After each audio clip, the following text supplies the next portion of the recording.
WhatsApp everyone, welcome back to critics anime. और आज इस वीडियो में बात करने वाले हैं बोरुटो एपिसोड नंबर 275 के बारे में। एंड वीडियो स्टार्ट करने से पहले अगर आपने मेरे सेकंड चैनल जो कि है ओमीचा उसको सब्सक्राइब नहीं किया तो कर दो यार, फर्स्ट टाइम बोल रहा हूँ सब्सक्राइब करने को। मतलब उस पर भी बहुत मज़ेदार वीडियो है, तो अगर आपको देखनी है तो जल्दी जाके सब्सक्राइब कर दो। डिस्क्रिप्शन में लिंक है और मज़ा आएगा आपको, इसलिए जल्दी जाके सब्सक्राइब करो अभी के अभी, और शेयर भी कर देना दोस्तों के साथ। वेल चलो अभी बिना टाइम वेस्ट किए इस एपिसोड को स्टार्ट करते हैं।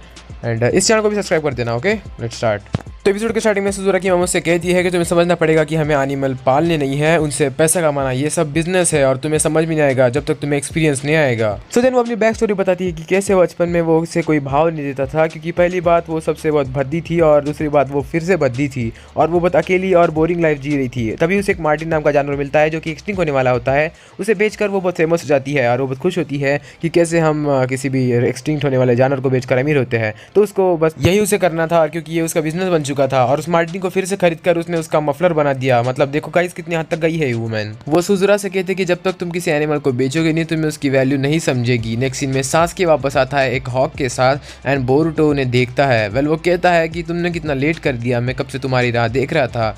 घर में जाने के बाद बोरुटो कहता है कि ओ ये कितना रेयर है, इसीलिए मोजू को ये चाहिए बेचने के लिए। बोरुटो सुजुरा के बारे में सास्के को बताता है और देन सास्के उससे कहता है कि हर बच्चे की लाइफ ऐसी होती है और बट उन्हें उनकी लाइफ को एक्सेप्ट करना होता है और खुद में चेंज लाना होता है। बोरुटो दिन बताता है कि जब उसके डैड की वजह से पिछली बार वो टेंशन में पड़ गया था कि उसे आगे क्या करना है, तब सास्के ने आकर उसकी जिंदगी में एक नई राह खोल दी थी। वो कहता है कि मुझे ना कोई होकागे बनना है, मुझे बस होकागे के साइड में रहने वाला शिनोबी बनना है जो उसकी हर पर मदद करता हो, बिल्कुल आपकी तरह मिस्टर सास्के। इसलिए मुझे सुजुरा को समझाना है कि उसको खुद की लाइफ में कुछ देखना होगा, उसे क्या लगता है वही उसे लाइफ में करना होगा। सास्के इस चीज के लिए मना कर देता है, कहता है कि हमें किसी की लाइफ में ताजा करने की इजाजत नहीं है और उसको समझ जाएगा चाहे कोई कुछ भी कहे, बट उसे उसके मन को खुद को ही समझाना होगा। नेक्स्ट सीन में सुजुरा की मॉम उसे एक रूम के अंदर बंद कर देती है और बाहर से उसे कहती है कि आज एक क्लाइंट आने वाला है तुम्हारे व्हाइट हॉक को खरीदने के लिए, क्योंकि उसे कोई फर्क नहीं पड़ता कि वो उड़े या ना उड़े, क्योंकि उसे उड़ाना नहीं है बल्कि अपने दीवार पर एक शो पीस की तरह मार कर चिपकाना है। ये बात सुनकर सुजुरा गुस्से से बाहर निकलता है और अपनी खिड़की से जंप मारकर उस व्हाइट हॉक के पास जाता है और उसे छुड़ा लेता है और कहता है कि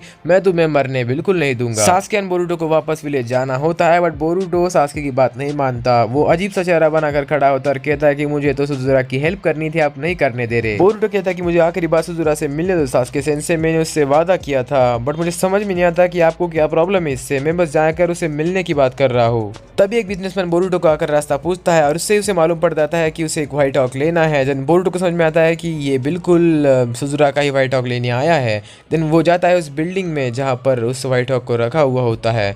वेल नेक्स्ट सीन में उसी बिल्डिंग में हम देखते हैं कि सुजुरा की मॉम और उसका एक बंदा उस व्हाइट हॉक के पास जाते हैं। तभी उन्हें देखते हैं कि वहाँ पर कोई व्हाइट हॉक बिल्कुल नहीं है। सुजुरा की मॉम को समझ जाता है कि ये सुजुरा ने ही किया है, इसलिए सुजुरा हमें दिखाया जाता है जो कि व्हाइट हॉक लेके भाग रहा होता है। बट सुजुरा की मॉम उसे देख लेती है और कहती है कि इसे कुछ भी करके पकड़ना होगा। सुजुरा की मॉम कहती है इसके पीछे भेड़िया छोड़ दो। देन सिक्योरिटी गार्ड पूछता है कि सच में, देन वो कहती है कि हाँ जल्दी। तो उसके पीछे भेड़िया छोड़ा जाता है और वो बड़ी तेजी से सुजुरा पर हमला करने वाला होता है। सुजुरा नीचे गिर जाता है और भेड़िया उसके ऊपर अटैक करने ही वाला होता है। तभी बोरुटो बीच में आकर उसे एक पंच मार देता है जिससे कि वो भेड़िया दूर जाकर गिर जाता है।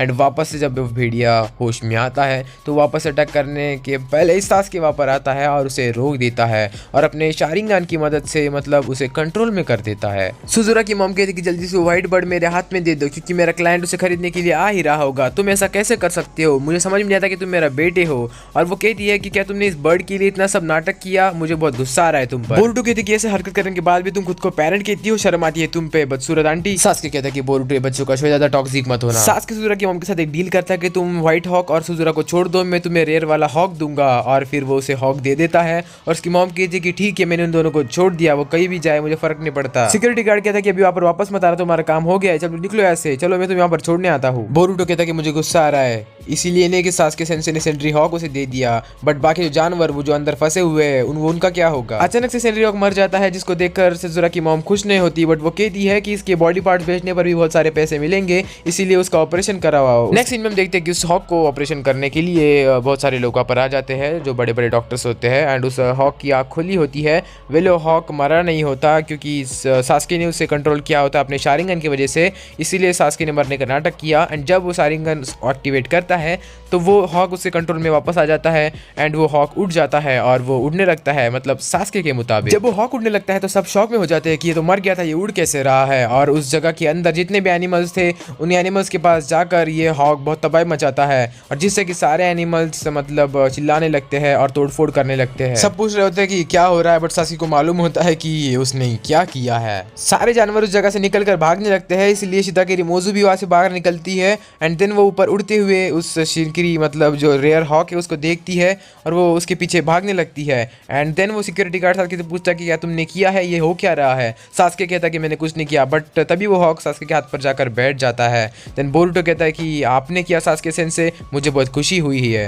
ये नाम सुनकर सिक्योरिटी गार्ड कहता है कि क्या सास्के, क्या शायद तुम वही हो जो मैं सोच रहा हूँ। तभी शिताकेरी मोज़ू ऊपर आकर कहती है कि तुमने मेरे साथ जो किया है उसके लिए मैं तुम्हें बिल्कुल माफ नहीं करूंगी। देन उसका बेटा कहता है कि मॉम मैं तुम्हारे वापस नहीं आने वाला, तुम कुछ भी करो, भाड़ में जाओ। वो सिक्योरिटी गार्ड सास्के का टूटा हुआ हाथ देखता है और कहता है कि अब मुझे समझ में आ गया कि ये कौन है। शिताकेरी मोज़ू सास्के से कहती है कि मेरी पहुंच बहुत दूर दूर तक है, अगर मैंने उन्हें यूज किया ना तो तुम्हारी ये बुरा हाल होगा। सिक्योरिटी गार्ड कहता है कि औकात की बाहर की बातें कर रही हो तुम शिताकेरी, समझ नहीं रही कि वो कौन है। The legendary Sasuke उचिहा। कहती है कि उससे क्या फर्क पड़ता है, उसने मुझसे सब कुछ छीन लिया जो मेरे पास था। अरे सब कुछ नहीं छीना, अगर सब कुछ छीन लिया होता ना तो रास्ते पे आ जाती है। और सुजुरा देन देखता है कि उसके सारे एनिमल्स जो कि कैद थे वो अभी फ्री हो चुके हैं और उड़ने लगते हैं। देन सास्के कहता है कि बेटा अब तुम्हें तुम्हारी जिंदगी खुद की आंखों से जीनी है और देखनी है। सास्के देन उसे माडोरा के पास छोड़ देता है जहाँ पर वो माडोरा के घर पे ही रहेगा। देन बोरुटो कहता है कि ये सुजुरा अब तो मजा आएगा तुझे बुढ़ाओ के साथ रहना है। सुजुरा बोरुटो का शुक्रिया अदा करता है और वो उसे अलविदा करता है और बोरुटो भी वहां से निकल जाता है। बट सास्के बोरुटो से कहता है कि तुम जल्दी जाओ घर पे, मुझे कुछ काम है क्योंकि मुझे उस औरत को रोकना होगा क्योंकि वो अभी भी बहुत गुस्से में है और उसे संभालना होगा, नहीं तो प्रॉब्लम आ जाएगी।